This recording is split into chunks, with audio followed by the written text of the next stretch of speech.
Hey, how are you? It's interesting how I am spending my day today. My diary. I'm actually planning for my mind blowers clients. I have a couple of them this month, next month, December, even one unboxing day. It's gonna be a roller coaster. But as I'm doing that, what's funny is I'm also reading something. This is what I intended to read today, but guess what? This is what my husband left me when he was going out. He figured I might need this, so between the two, you can only guess what I've been reading. Anyways, how are you? How are you guys? Hope you're doing okay. So, speaking of mind-blowing, the fact that I am working with different clients, I figured that why don't I share some of the things clients should look out when they're choosing an event planner. I happen to be a CEO of Mind Blowers, which is an event company. We focus on customers first. We want to make sure we give you an exceptional event. We give you memories that will last for a lifetime and according to your wishes, because we know clients have got dreams, like ladies have got this idea of how their dream wedding should be, how their probably dream gown should be, how their engagement should be, how their anniversary should be. So we get all those ideas, make sure we execute them in ways that no one can understand apart from the client themselves, because they always come back thanking us. So the fact that we prioritize our customers, I was like, okay, if someone is out there and they're looking for an event planner and they want to pick out the best, what are some of the things they should look out for?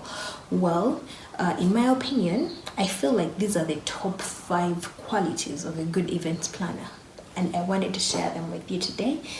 Yes, number 1, a good event planner should be a good listener, because as much as you have all these ideas and all these concepts about events, what matters most is what your client wants. You get the point? Because most clients want specific things, and you don't want to be the person who gives what you want. People have different dreams. So once you're a good listener, you'll find out exactly what your client wants, the details that they may probably mention once in a while. And when you do that, when you give them exactly what they want, they will always recommend you. They'll be happy. That's first and foremost. They'll recommend you, and you will have made their dream come true. So listening should be very important, because 1, you want to understand them. 2, you want to make sure you give them something that they really, really, really want. Now, there are some things that you may know, probably you think blue can't go with red, but the client is saying I want blue and red. Just find a way of making that happen for them. You can advise, but don't be impulsive.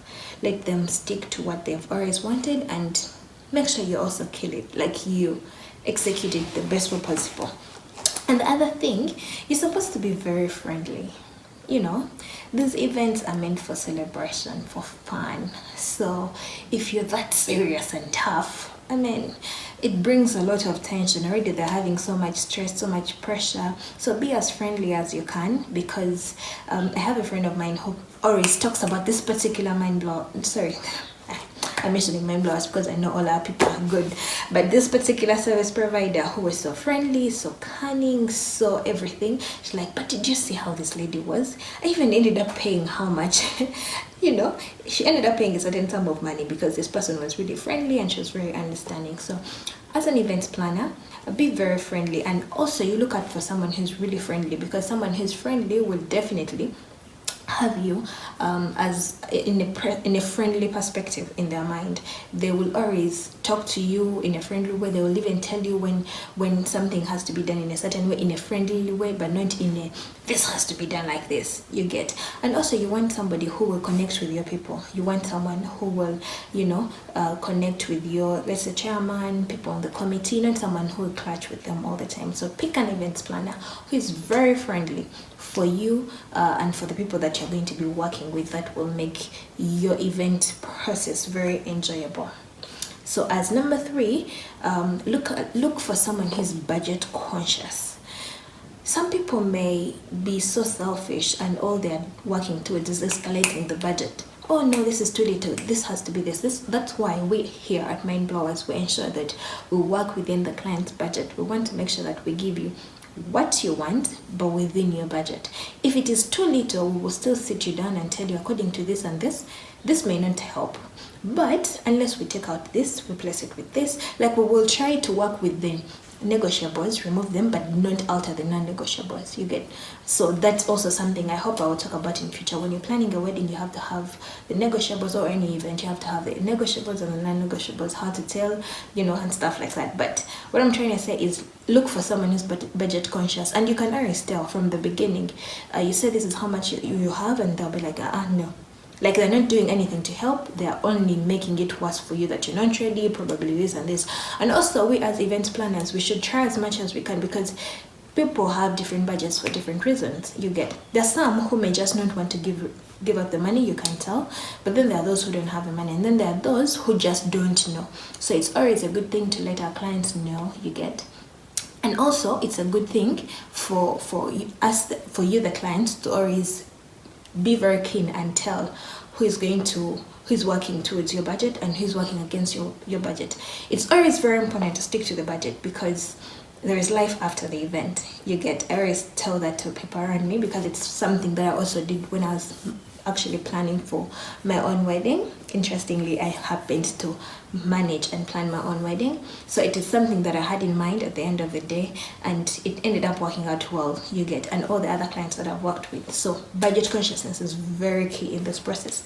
And then the other thing is being organized. Look for someone who's being organized, not someone who's going to jump from one thing to another. Before you finish venue, they're already jumping onto, let's say, decor. Before you finish decor, they're already jumping into transportation. No, you need somebody who has a flow. Probably they have a pen and a book, they note everything. Because there was a time, I remember we were scouting for a decor person with a friend of mine. So we go to this guy, we tell him everything we wanted. He wasn't writing anything down, and he was assuring us that he would remember everything. Remember, we gave details from even the color of the napkin, the size of the napkin, to what charger plates want. The guy wasn't writing down. So to me, that wasn't assurance that he would remember everything. And when we went back for the next meeting, he was giving us things which were good and things which he thought he remembered. He had missed out so many things. And at some point we kept telling him, but don't you think you should write?